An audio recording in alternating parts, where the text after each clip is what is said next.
Yo les amis, j'espère que vous allez bien. À l'image de BitTensor TAO que je vous ai mis à l'écran, on voit que les crypto IA ont vraiment beaucoup de mal sur les dernières semaines. Et je pense que si on prend tous les narratifs, je pense que le narratif des crypto IA doit faire partie de ceux qui ont le plus corrigé sur les derniers mois. Et donc comme vous avez été pas mal sous les dernières vidéos à me demander ce que je pensais de telle ou telle crypto IA, eh bien je me suis dit qu'on allait faire un petit point ensemble aujourd'hui. Et on va en passer pas mal en revue, comme ça je vous dirai pour chacune si je pense qu'on est sur un bon point de recharge, ou si je pense peut-être pour certaines que c'est complètement mort et que le projet va partir à zéro. Allez, avant de commencer cette vidéo les amis, sachez que vous pouvez maintenant devenir un membre Wolf en cliquant sur le bouton rejoindre sous la vidéo, et pour ceux qui veulent aller encore plus loin et être fin prêt pour le bull run qui arrive, eh bien ça se passe dans le groupe Telegram Crypto Wolfgang et vous avez le lien dans la description de la vidéo.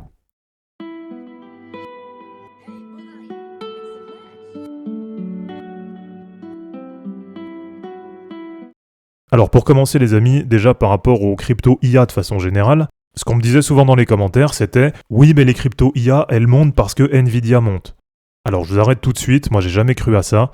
Je pense pas qu'il y ait de vraie corrélation entre les crypto IA et l'action d'Nvidia. Et la preuve en est que Nvidia ça continue à monter. Et d'ailleurs je vous rappelle mon objectif à 1500 sur l'action d'Nvidia, avec une entrée que j'avais fait à 480.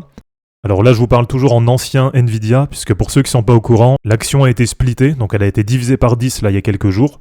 Et donc maintenant, l'objectif sur l'action d'Nvidia, c'est d'aller chercher 150. Donc voilà, déjà premier point comme ça, c'est que la corrélation entre Nvidia et les crypto IA, eh bien vous voyez qu'elle n'existe pas forcément. Alors pour TAO les amis, je vous l'ai partagé il y a 2 jours dans la vidéo qui s'appelait 20 cryptos à prendre maintenant et qui sont en fin de correction. Eh bien pour moi, TAO, je pense qu'elle est là sur un bon niveau, donc autour des 320 $. Moi ça me paraît plutôt pas mal. Là vous avez la moyenne mobile 50 qui doit faire office d'un gros support. Et on sait qu'historiquement elle est assez dynamique, donc en général une fois qu'elle a trouvé un support, elle arrive à remonter assez facilement. Alors sinon sur Cubic, donc elle est revenue à peu près à 3000 $ pour 1 milliard de Cubic. Et je vous rappelle que l'entrée que j'avais partagée dessus, c'était à peu près ici, donc c'était autour des 2000-2100 $ pour 1 milliard de Cubic. Donc là, une nouvelle fois, ça me paraît plutôt pas mal en termes de points d'entrée si jamais vous avez envie de la prendre. Je reste assez positif sur Cubic, puisque je pense que par la suite, avec des nouveaux listings, tout ça, ça devrait quand même remonter. Alors ensuite, Xena Neurai, là c'est un petit peu plus compliqué, puisqu'elle est en train de casser à la baisse les 0,786 de Fibo. Donc à voir ce que ça donnera, c'est vrai qu'elle a déjà bien corrigé. Et personnellement, j'en ai toujours dans mon wallet, voilà, j'ai rien touché à ma position. Mais c'est vrai que la correction commence à être importante, et pour l'instant, même si on descend un petit peu en unité de temps, c'est vrai que pour l'instant, il n'y a pas de signe de retournement de tendance. Donc pour le moment, c'est pour ça que je la mets pas dans les bonnes cryptos à reprendre. Alors ensuite, une autre qui a vraiment du mal, c'est AIPG. Bon là, j'ai même plus de mots par rapport à la chart. C'est vrai qu'elle était bien partie, là on avait réussi à bien se positionner dessus, et depuis elle fait que corriger, et c'est pareil, on n'a pas vraiment de signe de retournement de tendance. Donc là, une nouvelle fois, même si le projet était sympa sur le papier, ça restait un coup, ça restait une crypto low cap. Donc vu la chart actuelle, bien entendu, je vous incite pas du tout à recharger dessus. Alors après, il y en a qui m'ont demandé pour FET, voir ce que j'en pensais. Et là, comme elle va bientôt migrer en ASI, c'est pareil. Je vous dirais que là, pour l'instant, c'est pas forcément le bon moment pour la prendre. À mon avis, si vous êtes déjà placé dessus, conservez vos positions, ça reste une belle crypto. Mais si vous n'êtes pas encore positionné, attendez le passage en ASI, qui sera peut-être un petit peu surévalué au début. Et donc c'est pour ça, à mon avis, pour l'instant sur Fetch, c'est pas le bon moment pour se positionner. Alors, vous m'avez aussi demandé ce que je pensais de Olas. Bon la chart parle d'elle-même, là j'en pense absolument rien. Là c'est pas du tout le moment pour en acheter.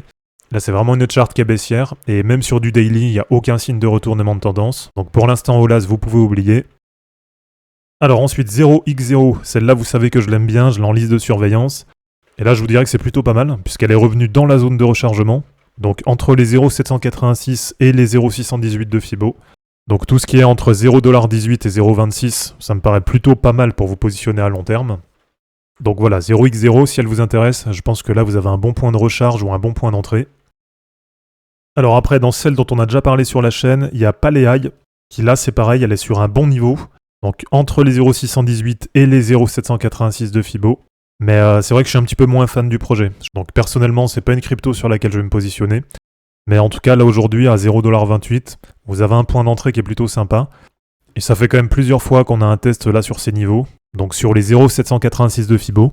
Et à chaque fois, pour le moment, ça a tenu. Donc à voir un petit peu ce que ça va donner. Mais en tout cas, si elle vous intéresse, si c'est un projet que vous aimez, eh bien là c'est pareil, je pense que vous avez un bon point pour vous repositionner à long terme. Alors ensuite, Dinex, j'en ai déjà parlé assez souvent sur la chaîne.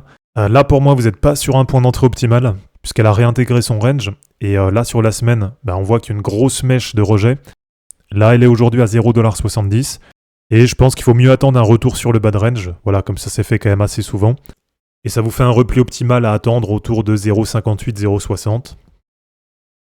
Alors après, vous avez CGPT. Donc là, c'est pareil, je vous l'ai mise dans la vidéo d'il y a 2 jours. Et attention quand même, parce qu'elle est en train de breaker à la baisse sa moyenne mobile 50 hebdo.